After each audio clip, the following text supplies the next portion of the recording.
대규모 채용비리가 드러났었던 강원랜드가 오늘부터 채용비리 피해자를 구제하는 특별 채용을 실시합니다. 이번 특별 채용은 계획보다 한 달 정도 늦게 시작됐는데요. 지난 3월 말 사법부가 채용비리 피해자 구제 방안을 발표한 이후로 검찰 수사 과정에서 대규모 서류 조작 등이 추가로 확인됐기 때문입니다. 특별 채용과 별개로 4월 중에 진행하기로 했었던 우선 구제 방안은 취소됐습니다. 도혜민 기자입니다. 채용 비리로 얼룩졌던 강원랜드가 본격적으로 피해자 구제에 나섰습니다.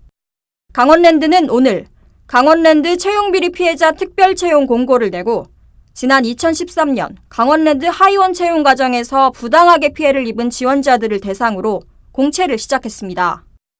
채용 비리 피해자 특별 채용인 만큼 지난 2013년 하이원 지원자 5,268명 가운데 청탁 등 부정행위가 확인되거나 인적성 시험에 미달하는 경우 등을 제외한 3,198명에게만 응시 기회가 주어집니다. 3,000여 명에 대한 구제책이 열렸지만 자격이 충족하는 지원자에게 안내부터 막막한 상황입니다. 5년이 지난 현재 강원랜드에 지원자 정보가 남아있지 않아 지원자들 스스로가 지원 가능 여부를 확인해야 하기 때문입니다.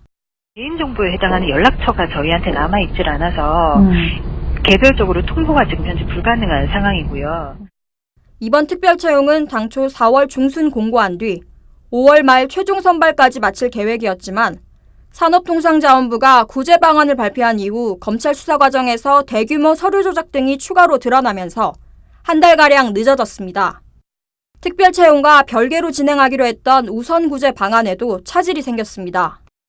정부는 지난 3월 최종 면접 결과 합격권이었지만 점수 조작으로 불합격 처리됐던 4명에 대해 별도의 전형 없이 4월 중 채용을 마친다는 내용의 우선 구제 방안을 발표했습니다.